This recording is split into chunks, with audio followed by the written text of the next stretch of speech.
introducing the TheBrainTeaser, and I'm R. Scrooge. Today I'm interviewing TheBrainTeaser about Scarecrow and the Riddler from the Batman series, going to be taking some references from comics as well as Batman the Animated Series. Mm-hmm. So, what do you want to know, my dear lady? One common misconception with discussing the Riddler is that when he sets up puzzles and games for Batman to solve, is he really trying to get caught? Oh my goodness, no!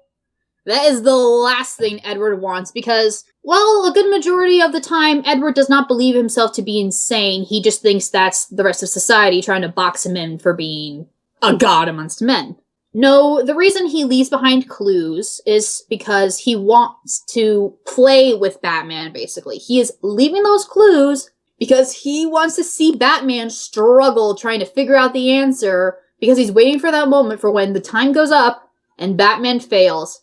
The Riddler can be like, "Ha, I said I was smarter than you and I was right, ya backguano." So, no, Edward is not trying to be caught. He's just being a sadistic little He's not trying to be sadistic, or he doesn't see himself as sadistic, but it comes off that way.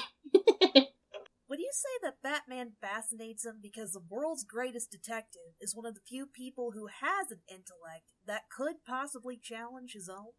Oh, Edward is interested in Batman, but Edward's interested in Batman as in he's frustrated with the fact that Batman is able to continuously stop his plots, because Batman is, well, no one's ever actually worthy to play Edward's games, but Batman is the one that tends to come the closest. However, Edward can't just admit that Batman is able to solve his puzzles, so he continuously claims that Batman is cheating and is getting the answers from somewhere else, or he hacked into the system, or some stupid stuff like that, because Edward is petty as fuck! How would you say Batman the Animated Series goes about portraying him? What's unique about that particular incarnation of the Riddler?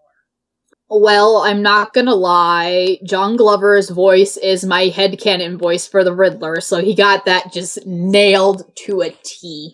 As for what makes that particular Riddler separate from the others, that's one of those things where, well, it's actually the backstory you get, because you get an episode where you find out how the Riddler comes to be, and he turns out to be a video game designer, which is not really something you see, like, ever with the Riddler. He's meant to be like a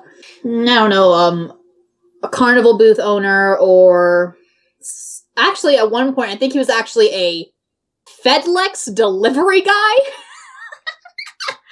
Not even kidding.